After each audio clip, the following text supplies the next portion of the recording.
আপনি নামাজি হলে মাতাল হতে পারবেন না, নামাজি হলে জেনা ব্যভিচারে লিপ্ত হতে পারবেন না, নামাজি হলে অশ্লীলতা অন্যায় কাজে যেতে পারবেন না। আপনি নামাজি হয়ে গেলে আপনার জবান থেকে খারাপ কথা বলতে গেলে আপনার বুকে বাঁধবে যে আমি নামাজি, এমন কথা বলবো কি করে। তাই নামাজ ছেড়ে দেবেন না। কাজকে বলুন হে কাজ আমার নামাজ আছে, নামাজকে বলবেন না হে নামাজ আমার কাজ আছে। নামাজের ওয়াক্তটা হবে যখনই মসজিদে চলে যাও তুমি তখনই। ছাড়ো এবার ছাড়ো ছাড়ো এবার ছাড়ো এবার ছাড়ো এই কাজ তোমারই। নামাজের ওয়াক্তটা হবে যখনই মসজিদে চলে যাও তুমি তখনই। তোমার বাঁচার তোমার মরা লেখেন মোর প্রভু আমারই। নামাজের ওয়াক্তটা হবে যখনই মসজিদে চলে যাও তুমি তখনই। বলুন না ইনশাআল্লাহ, বলুন ইনশাআল্লাহ। ফজরের সময় ঘুমিয়ে থাকি, জোহরে কি দেব কাজে ফাঁকি। রাখো এসব রাখো রাখো এসব রাখো এসব রাখো কথা তোমারই। আসর আর মাগরিব হেলা করি, দোকানার আড্ডায় সময়টা দিই। মরলে তোমাকে যেতে হবে মাটির নিচে ঘর তোমারই। নামাজের ওয়াক্তটা হবে যখনই মসজিদে চলে যাও তুমি তখনই। বলুন না ইনশাআল্লাহ, বলুন ইনশাআল্লাহ।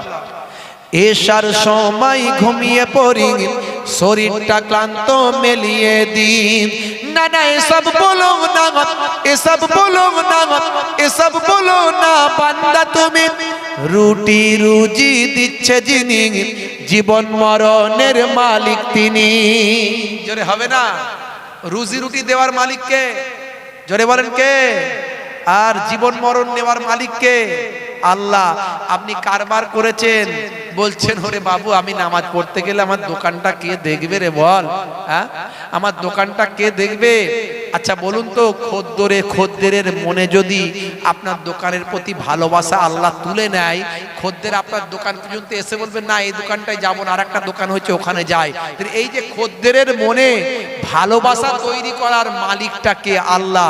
আপনি কারবার করেছেন, কারবার যদি না চলে এই চালানোর মালিক হলেন আল্লাহ। মানুষের হৃদয়ে ভালোবাসা দেনেওয়ালা আল্লাহ। আপনার দোকানে মানুষকে আননেওয়ালা লানেওয়ালা আল্লাহ। আপনি কারবার ভাই আমার ব্যবসাটা, ভাই আমার চাষটা করেছেন, সবজি তৈরি করেছেন, চাষের সবজিতে ঠিকঠাক ভাবে চাষটা ফসলটা ফলিয়ে দেওয়ার মালিক আল্লাহ। যদি ফসল না ফলে, যদি পোকা লেগে যায়, অনাবৃষ্টি অতিবৃষ্টি হয়, তাহলে আপনার মেহনত কোনো কাজে লাগবে না। তাই ফসল ফলাবেন বটে, কিন্তু স্মরণ করবেন আল্লাহকে। দোকান করবেন বটে, স্মরণ করবেন আল্লাহকে। যা কিছু করবেন সব কিছুর মধ্যে দিয়ে আল্লাহকে স্মরণ করবেন। আমার আল্লাহ বলছেন যে হে দুনিয়ার মানুষ, তোমরা আমার জিকির করো, জিকরান কাসীরা, তোমরা অধিক পরিমাণে আল্লাহকে স্মরণ করো। আল্লাহকে স্মরণ যদি করতে পারো, আমার রাসূলে পাক জানিয়ে দিচ্ছেন ফায়জা খালাউতা ফাহাররিক লিসানাকা মাসতাতাআত বিযিকরিল্লাহ। তুমি যখন একাকী থাকবে তোমার লিসানটা আল্লাহর জিকিরে লাগিয়ে রাখবে। রাসূল বলছেন খায়রাত দুনিয়া ওয়াল আখিরা। আমি রাসূলুল্লাহ বলছি আল্লাহ তোমার দুনিয়াতেও ভালো করবেন, আখিরাতেও ভালো করে দেবে। বাপজি আমার, তরুণ যুবকেরা আমার, জীবন মরণের মালিক হলেন আমার আল্লাহ। সে আল্লাহ বলছেন বান্দা তোরা আমার হুকুম মান। আমার হুকুমের মধ্যে সবচেয়ে বড় হুকুম হলো নামাজ। হে তরুণ যুবকেরা, ডিটেইলস আমি বেশি বেশি করে বলতে পারবো না। নামাজের কথা একটু বললাম, রোজার কথা আমি আর বলছি না। রোজা, হজ, যাকাত, কালেমা, আমার আল্লাহর আদেশ আর নিষেধ। তা'মুরুনা বিল মারুফ ওয়া তানহাউনা আনিল মুনকার, ভালো কাজের আদেশ, খারাপ কাজের নিষেধ। ফামাইয়া আমাল মিসকালা যাররাতিন খায়রান ইয়ারা ওয়া মাইয়া আমাল মিসকালা যাররাতিন শাররান ইয়ারা। ভাই আমার যাররা যাররা পরিমাণ যদি ভালো করেন, তার বিচার, তার পুরস্কার আমার আল্লাহ দেবেন। আর যাররা যাররা পরিমাণ যদি মন্দ কাজ, খারাপ কাজ করেন, তারও বিচার আর তারও পুরস্কার আর আমার আল্লাহ দেবেন। তারও পানিশমেন্ট, তারও সাজা সাজা আমার আল্লাহ দেবেন, এটা আপনাকে মাথায় নিয়ে চলতে হবে। তাহলে আল্লাহর প্রতি বিশ্বাস, আল্লাহর প্রতি ঈমানটা ঠিক থাকবে। যেমন মুখে আল্লাহর প্রতি বিশ্বাস রাখবেন, অন্তরে রাখবেন, আর কার্যে পরিণত করবেন আল্লাহর নির্দেশনাগুলোকে মান্য করার মধ্যে দিয়ে। হে তরুণ যুবকেরা, হে আমার বন্ধুরা, এবার নবীর নির্দেশ, নবীর সুন্নত, নবীর ভালোবাসা, নবীর মহাব্বত, নবীর নির্দেশগুলোকে মানবেন, নবীকে মহাব্বত করবেন, রাসূলকে, দয়ার নবীকে ভালোবাসবেন। হে তরুণ যুবকেরা, দয়ার নবীকে কিরকম ভালোবেসেছেন বন্ধুরা আমার, সাহাবায়ে কেরামেরা কেমন ভালোবেসেছেন। হে তরুণ যুবকেরা, নবীর সুন্নতকে কেমন সাহাবারা ভালোবেসেছেন, নবীর সুন্নতকে কেমন করে আল্লাহর ওলি বান্দারা ভালোবেসেছেন। আজও আল্লাহর নেক বান্দারা আমার আপনার নবীর সুন্নতগুলোকে ভালোবেসে তারা চলেছে। জোরে হবে না বন্ধুরা আমার, তরুণ যুবকেরা আমার, বিশ্বনবী আমার বলছেন, যে আমার সুন্নতকে ভালোবাসলো সে আমি নবীকে ভালোবাসলো, যে আমি নবীকে ভালোবাসলে আমার সঙ্গে জান্নাতি হলো।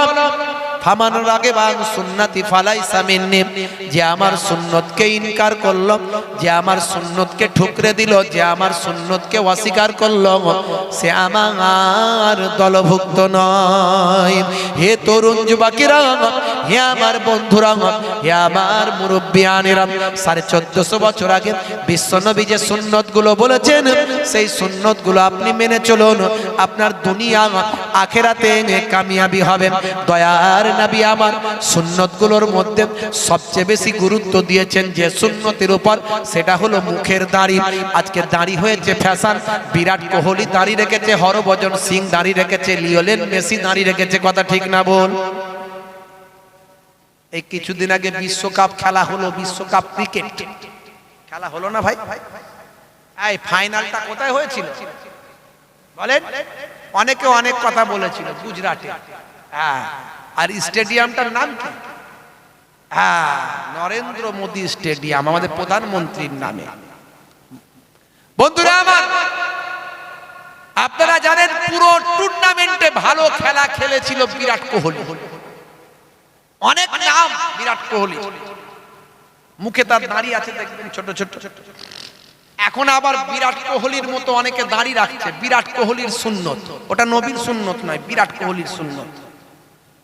আর আপনি যদি ছোট ছোটই দাড়ি রাখেন কিন্তু নবীর সুন্নত মনে করে রাখেন, যে আজ আমি ছোট ছোট রেখেছি, একদিন বড় হয়ে যাবে, এই যে সুন্নত মনে করে রাখলেন, নবীর সুন্নত মনে করে, এই অবস্থায় মরে গেলে, কবরে গেলে মুনকার নাকির ফারিস্তা বলবে মান রব্বকা, দেখতে পাবে মুখে দাড়ির দেখা, হতে পারে ওই দাড়িটাই হবে নাজাতের জারিয়া। জোরে হবে না?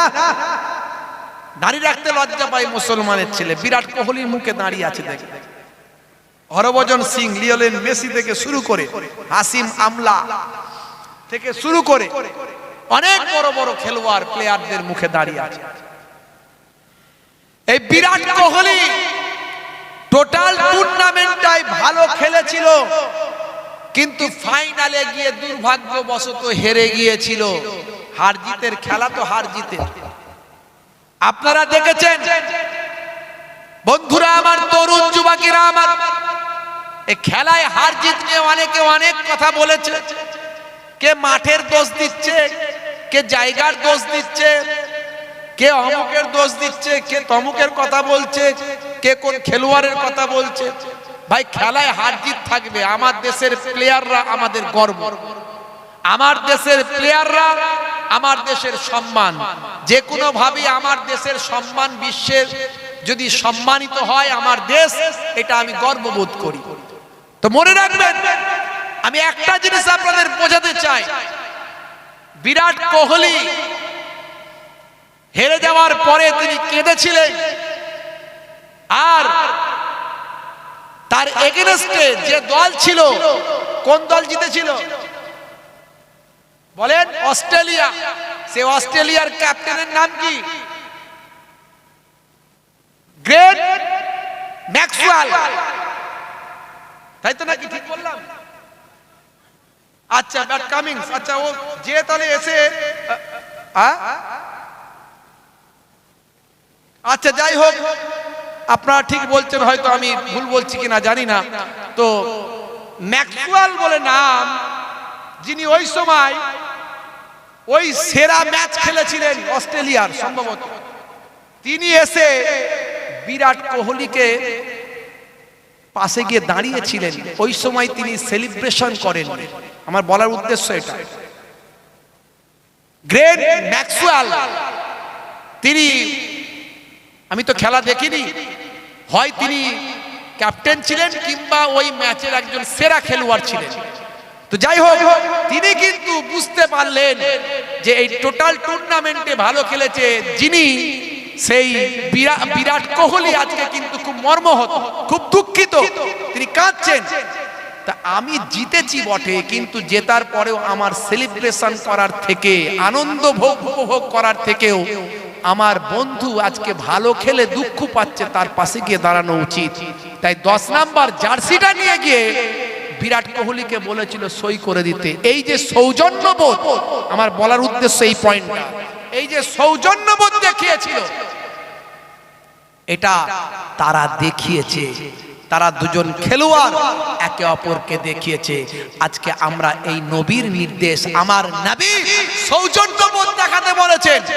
আমার নবী, বিশ্ব নবী সোনার জামানে 1450 বছর আগে বলেছেন, হাক্কুল মুসলিমে আলাল মুসলিমে খামস, মুসলমান মুসলমানের উপর হক হলো 5টা, অন্য হাদিসে বলা হয়েছে 6টা। রাদ্দুস সালাম, সালামের জবাব দাও। কেউ তোমাকে সালাম দিলে তুমি অবজ্ঞা করবে না, সৌজন্যবোধ দেখাবে। তোমার শত্রু হলেও তুমি তার সালামের জবাব দেবে, না হলে সালামের জবাব না দিলে কঠিন গুনাহগার হবে। কারণ সালামের জবাব দেওয়াটা ওয়াজিব, তাই সালামের জবাব দাও। ওয়াইয়াদাতিল মারিজ, বিমারি মানুষ, অসুস্থ মানুষ হলে তাকে তুমি দেখতে যাও। দেখুন সৌজন্যবোধ, আমার নবী সৌজন্যবোধ শিখিয়েছেন। অসুস্থ মানুষ হলে তাকে তুমি দেখতে যাও, তার সেবা শুশ্রূষা করো। তুমি যাতায়াতের পথে, যাওয়া আসার পথে তোমার জন্য আল্লাহর মালাইকা ফেরেশতারা গুনাহ মাফির জন্য দোয়া চাইবে। বুঝতে পারছো? অসুস্থ মানুষকে দেখতে যাওয়া, এই সৌজন্যবোধ আমার নবী শিখিয়েছেন। ওয়াইত্তিবাইল জানাইজ, জানাজার নামাজটা কিসের নামাজ বলেন? ফরজ, সুন্নত, নফল না কি? এটা কি ওয়াজিব, কি নামাজ? জোরে বলেন। ফরজে কিফায়া। এই ফরজে কিফায়া আর ফরজে আইন এর মধ্যে পার্থক্য আছে। ফরজে কিফায়া হলো কিছু জন যদি পড়ে নেয় সবার পক্ষ থেকে হয়ে গেল, আর ফরজে আইন প্রত্যেককে পালন করতে হবে। তাহলে ফরজে কিফায়া জানাজার নামাজ, কিছু মানুষ যদি নামাজ পড়তে যায় সারা গ্রামবাসীর হক পালন হয়ে যাবে। কিন্তু আমরা কি করি? কিছু মানুষ যায় না, সবাই যায়, সবাই যায়। অন্য জায়গায় কিতাবে বলা হয়েছে যে নামাজ, জানাজার নামাজে অংশ নিল, আল্লাহ তার নামাজ আমলে উহুদ পাহাড় পরিমাণ সওয়াব লিখে দেবেন। জোরে হবে না ভাইরা আমার? ওয়াজ জীবনে অনেক শুনেছেন, শুনবেন। আমি যে কথাগুলো বলছি একটু মাথায় রাখবেন। আমার নবী বলেছেন, বাবা বেশি ওয়াজ শুনতে হবে না, তাদারিসুল ইলম, ইলমের দার্স নাও। ফিল লাইলে, রাতের বেলা সাআতান, 1 ঘন্টা। 1 ঘন্টা যদি তুমি সঠিক সত্য ঠিকঠাক যদি তালিম নাও, খায়রাত দুনিয়া ওয়াল আখিরা, আমার আল্লাহ তোমার, ভাই আমার, খায়রুম মিন আহিয়াইহা, সারা জীবন নফল ইবাদতের থেকে ভালো। জোরে বলুন সুবহানাল্লাহ। বন্ধুরা আমার, তাহলে জানাজার নামাজে আপনি অংশ নিলেন, এটা হলো সৌজন্য দেখানো। আমরা ফরজে কিফায়ার নামাজে সবাই যাই, কারণ আমরা উহুদ পাহাড় পরিমাণ সওয়াব নিজেদের নামাজ আমলের পেতে চাই, এবং সৌজন্যবোধ দেখায় যে জানাজার নামাজটায় হাজির সবাই হতে হবে।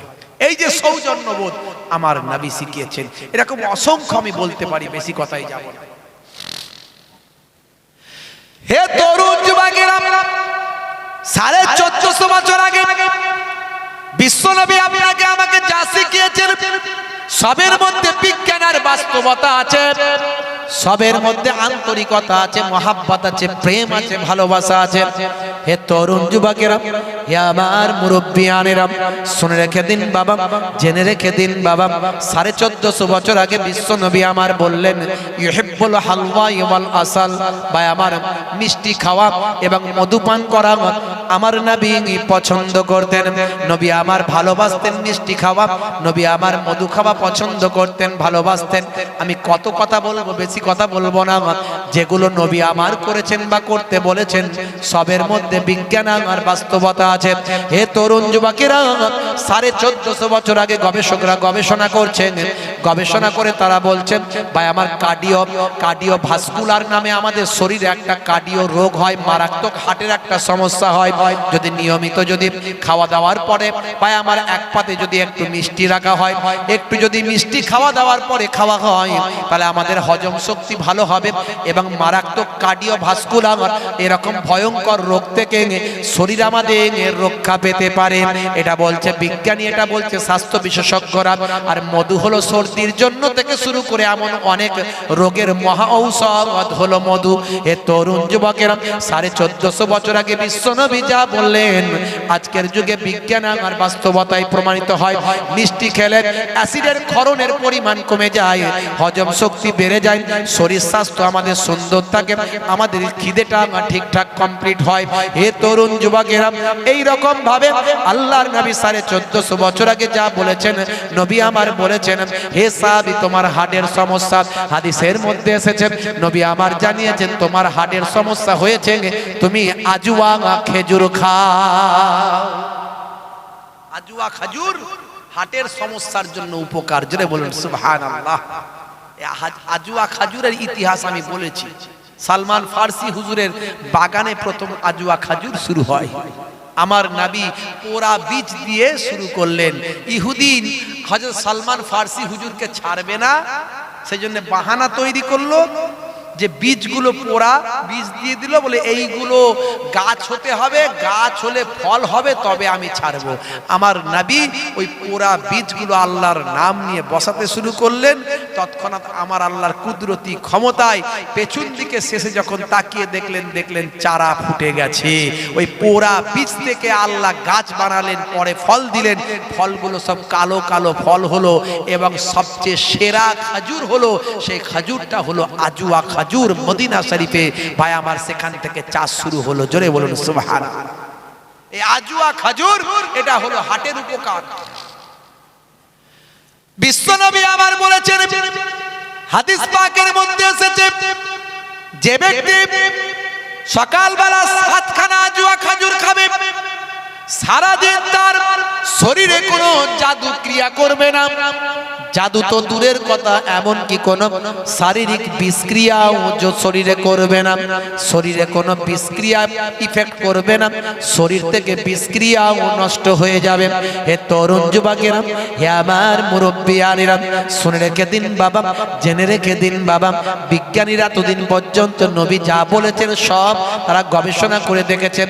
দাঁড়ির মধ্যে সায়েন্স আছে, ডান দিকে কাত হয়ে ঘুমানোর মধ্যে বিজ্ঞান আছে, পায়ের গিরার উপরে পোশাক পরতে নবী বলেছেন মা আসফালা মিনাল কাবাইনে মিনাল ইজারে ফিন্নার। এই পায়ের গিরার উপরে পুরুষদের পোশাক পরার মধ্যে সায়েন্স আছে, ডান দিকে কাত হয়ে ঘুমানোর মধ্যে সায়েন্স আছে, চেটে বুঝে খাওয়ার মধ্যে সায়েন্স আছে, বসে পেচ্ছাপ করার মধ্যে বিজ্ঞান আছে, বসে পানি পান করার মধ্যেও সায়েন্স আছে। নবী যা শিখিয়েছেন, যা কিছু সুন্নত সবের মধ্যে বিজ্ঞান আর বাস্তবতা আছে বাবা। এরকম অসংখ্য কথা আমি বলেছি, ইন্টারনেটে সার্চ করলে সব পাবেন। 15 থেকে 20 হাজার, কিছু কম বেশি 20-25 হাজার বক্তব্য আমার আছে, একটা একটা করে বলার চেষ্টা করেছি আগে।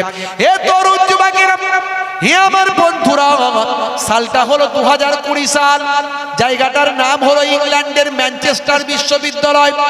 ইংল্যান্ডের ম্যানচেস্টার বিশ্ববিদ্যালয় হল ঘরের ভিতরে একটা সেমিনার হলো। হে তরুণ যুবকেরা, রিলিজিয়াসের উপর, ধর্মের উপর সেই সেমিনারটা করা হলো। সেখানে বিভিন্ন ধর্মের ধর্মীয় ব্যক্তিত্বরা উপস্থিত হলো, তারা ধর্ম নিয়ে আলোচনা শুরু করে দিল। ধর্মীয় কথোপকথন, ধর্মীয় ডিবেট, ধর্মীয় লেকচার, বক্তৃতা তারা শুরু করলো। সেখানে ইসলামিক একজন স্কলার ছিল, খ্যাতনামা একজন স্কলার, নাম হলো আসরার রাশিদি। আপনারা জানেন ইন্টারন্যাশনাল একজন স্কলার। হে তরুণ যুবকেরা, তিনি ধর্মীয় ইসলামিক রিলিজিয়াসের উপর লেকচার দেন। সেই গোল টেবিলে ছিলেন তিনিও।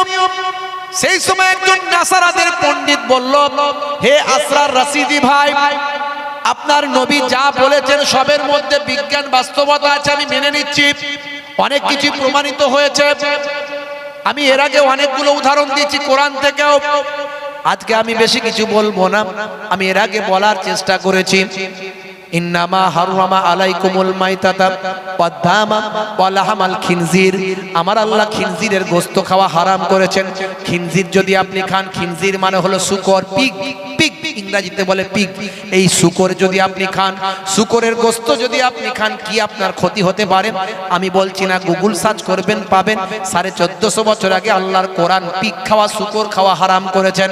হে তরুণ যুবকেরা, 1450 বছর আগে ভাই আমার দুই সমুদ্রের কথা আল্লাহর কোরআনে বলেছেন। যে দুই সমুদ্রের কথা 1942 সালে আবিষ্কার হয়েছে, জ্যাকবি কোস্টার মাধ্যমে, কোস্টা থিওরি পেশ করার মাধ্যমে আবিষ্কার হয়েছে। হে তরুণ যুবকেরা, এই কথা আমি আগেই বলেছি, দুটো সমুদ্রের পানি একসঙ্গে মিশেছে, কিন্তু তাদের কালারটা আলাদা থেকেছে, কালার ফেড হয়নি। যে যার নিজের ভাই আমার কালার ঠিক রেখেছে, তারা একসঙ্গে মিলিত হয়েছে। ইন্টারনেটে আপনারা ভাইরাল ভিডিও দেখেছেন। হে তরুণ যুবকেরা, 1450 বছর আগে আল্লাহর কোরআন বলেছেন, মারাজাল বাহারাইনি ইয়ালতাকিয়ান বাইনাহুমা বারযাখুল লা ইয়াবগিয়ান, বহমান দুই সমুদ্র তারা মিলিত হয়েছে, কিন্তু তাদের দুজনের মাঝখানে আমি আল্লাহ একটা কুদরতি পার্থক্য করে দিয়েছি, যাতে করে তারা মিলেমিশে একাকার হতে পারে না। 1450 বছর আগে আল্লাহর কোরআন যা বলেছেন, বিশ্বনবীর হাদিস যা বলেছেন, আজকের যুগে বিজ্ঞান আর বাস্তবতায় প্রমাণিত হয়েছে। ম্যানচেস্টার বিশ্ববিদ্যালয়ের বিখ্যাত একজন নাসারাদের পণ্ডিত, সেই সময় ইসলামিক স্কলার আসরার রাশিদিকে বলেছিল, হে মিস্টার আসরার রাশিদি, আপনি বলুন তো দেখি, আপনার নবীর সব কথা মেনে নিলাম, কিন্তু আপনার নবী বলেছেন 7খানা সকালে যদি আজুয়া খাজুর খাওয়া হয়, তার সারাদিন শরীরে কোনো বিষক্রিয়া থাকতে পারে না। এটা কেমন কথা? বিষ খেয়ে নিয়ে যদি আজুয়া খাওয়া হয়, বিষক্রিয়া নাকি নষ্ট হবে, এটা কেমন কথা? হে তরুণ যুবকেরা, তারিখটা হলো 20 মার্চ 2020 সাল। প্রথম ইন্টারনেটে ভাইরাল হয়েছিল। হে জওয়ান যুবকেরা, হে আমার বন্ধুরা, আসরার রাশিদি সেই সময় তিনি বললেন, ঠিক আছে, আপনার কথাটা আমি এখনই বাস্তবায়িত করে দেখানোর চেষ্টা করি, কারণ আমি আজুয়া খাজুর খেতে পছন্দ করি। রাত দিন আমার কাছে আজুয়া খাজুর রাখি, এখানে যদি একটু লিকুইড কোনো বিষ থাকে আমাকে দেওয়া হোক। সঙ্গে সঙ্গে তিনি সেখান থেকে একটু বা আমার ইঁদুর মারা লিকুইড বিষ সেখান থেকে পেলেন, বা আমার কেমিক্যাল ইঁদুর মারা বিষ সেখান থেকে পেলেন। সেই ইঁদুর মারা বিষটা তিনি মুখে ঢক ঢক করে খেয়ে নিলেন, নিয়ে 7খানা বা আমার আজুয়া খাজুর তার সঙ্গেই থাকতো, তিনি খেলেন। খাওয়ার পরে মানুষদেরকে দেখিয়ে দিলেন, দেখো দেখো আমার শরীরে দেখো কোনো ইফেক্ট কিছু করছে কিনা, আমি এখানে কয়েক ঘন্টা পর্যন্ত থাকবো, আমার কোনো ক্ষতি, এই ইঁদুর মারা এই মারাত্মক কেমিক্যাল মারাত্মক বিষ আমার শরীরে কোনো ক্ষতি ইনশাআল্লাহ করবে না। কারণ আমার নবী যা বলেন নিজের ইচ্ছায় বলেন না, মা ইয়ানতিকু আনিল হাওয়া ইন হুয়া ইল্লা ওয়াহিয়ুন ইউহা, আমার নবী নিজের ইচ্ছায় কোনো কথা বলেন না, যতক্ষণ না আমার আল্লাহ ওহী দিয়ে না জানিয়ে দেয়। 7খানা খাজুর খাওয়ার নির্দেশ আমার নবী বলেছেন। আসল কথা কার? জোরে বলেন, কার? আল্লাহ। বন্ধুরা আমার, এই কথাগুলো আমার বলার মানে কি, কেন বলছি? আপনার বিশ্বাসকে আরো মজবুত করতে চাইছি। আপনি কোরআন দেখে আল্লাহকে চিনুন, আপনি নবী দেখে আল্লাহকে চিনুন। আপনাকে কেউ বলতেই পারবে আল্লাহকে দেখা যায় না, আল্লাহকে মানো কেমন করে? আল্লাহকে দেখা যায় না, আল্লাহর নিদর্শন দেখা যায়। আমরা জানি কর্তা ছাড়া ক্রিয়া হয় না। তাহলে আকাশটা তৈরি করলো কে? জমিনকে তৈরি করেছে। কার ইশারায় গাছ, চারা গাছ থেকে এত বিশাল গাছ তৈরি হচ্ছে? সবই ন্যাচারাল। সবই ন্যাচারাল কোনোদিন হতে পারে? ভাই আমার, তরুণ যুবকেরা আমার, আজকে বিজ্ঞান বলছে পৃথিবী সৃষ্টি হয়েছে। ভাই আমার, নবমণ্ডল ভূমণ্ডল সবকিছু সৃষ্টি হয়েছে বিগ ব্যাং থিওরি তারা দিচ্ছে। বিগ ব্যাং থিওরি, এই বিগ ব্যাং থিওরিতে তারা বলছে যে একটা বিন্দু ছিল আগে, কোটি কোটি বছর আগে। এই পৃথিবী সৃষ্টি হয়নি, আকাশ সৃষ্টি হয়নি, চাঁদ সূর্য গ্রহ উপগ্রহ সৌরজগৎ নবমণ্ডল ভূমণ্ডল সৃষ্টি হয়নি। তখন একটা বিন্দু ছিল, একটা বিন্দু, সেই বিন্দুতে বিস্ফোরণ হলো, বিস্ফোরণ, এই বিস্ফোরণ হয়ে তৈরি হয়ে গেল, কোথাও ছিটকে পড়লো পৃথিবী, কোথাও ছিটকে পড়লো মঙ্গল, কোথাও ছিটকে পড়লো বুধ, কোথাও ছিটকে পড়লো ইউরেনাস, কোথাও ছিটকে পড়লো নেপচুন, কোথাও ছিটকে পড়লো প্লুটো। এইভাবে আকাশ তৈরি হয়ে গেল, সব তৈরি হয়ে গেল, এইভাবে তৈরি হয়েছে। তারা বলছে বিগ ব্যাং থিওরি। আজকে 1450 বছর আগের কোরআন মাজিদ খুলুন, সূরা আম্বিয়া আয়াত নাম্বার 30 নাম্বার আয়াত সূরা আম্বিয়া খুলুন। আমার আল্লাহ কোরআন মাজিদে জানিয়ে দিয়েছে আকাশ জমিন সব একসঙ্গে লেগেছিল, আমি আল্লাহ সেখানে তাদের মধ্যে থেকে আমি সব পার্থক্য করে দিয়েছি। জোরে হবে না?